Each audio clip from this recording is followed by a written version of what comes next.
Hello, how are you doing? In this video, I'd like to talk to you about the A chord. Hopefully you have watched the first overview video called Guitar Chords, and maybe even the one about the C chord. So if you have, you know that we are spelling out the caged system here, starting with C, now we're at A.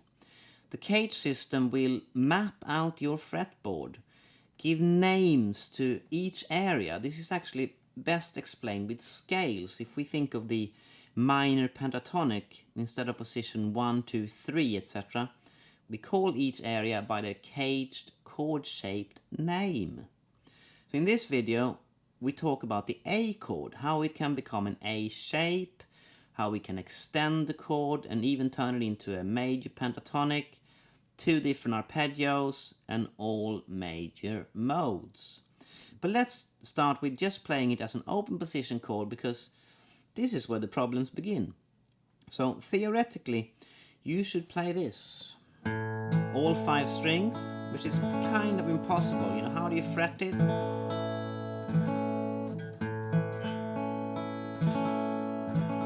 It takes too long, you know. But as a beginner, it's easy to look at this as a first hurdle to overcome, and you shouldn't move on until you can do it, and all this kind of nonsense. And the truth about the A chord is that you cannot really play it as it looks in a chord box. What you want to do is not play the full shape. So let's ignore the top string, and now all of a sudden it's super easy. We don't play that.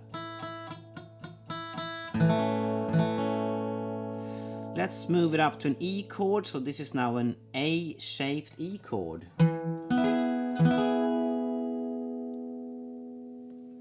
It's now even more obvious that you can't play the full shape. You know, how do you get that note there? We can play string 3 to 5. That's an E5 chord actually, there's no third. We can play string 2 to 5. That's a full E chord. We can play string 2 to 4. That's also a full E chord. We have a 5th, root and 3rd, what we call the second inversion on a piano, and here we just call it an A shape. We can play string 1 to 3. This is also still an E chord, as we have root, 3rd, 5th. Let's turn it into a major 7. We lower the root 1 fret. Turn it into dominant 7, we lower that 7 to a flat 7. We can't turn it into 6 here because it's too difficult to fret there. But we can put that 6 up an octave.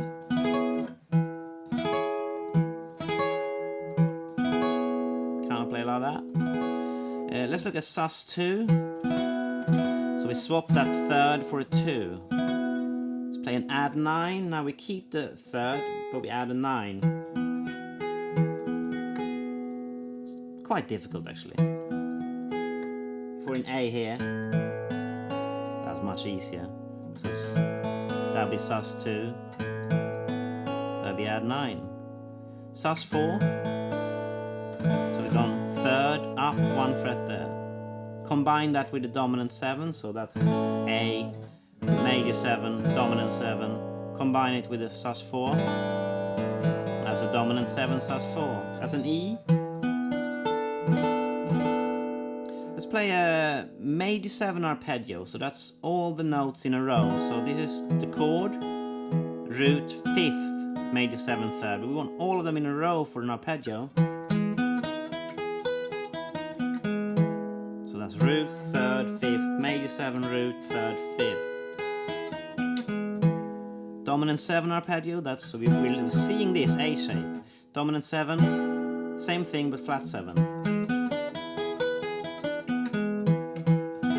Major pentatonic in an A shape, that's root 2, 3, 5, 6. 2, 3, 5, 6. Root 2, 3, 5, 6. Here's the major scale. 1, 2, 3, 4, 5, 6, 7. 1, 2, 3, 4, 5, 6. Lydian, same thing but with a sharp 4. 1, 2, 3, sharp 4.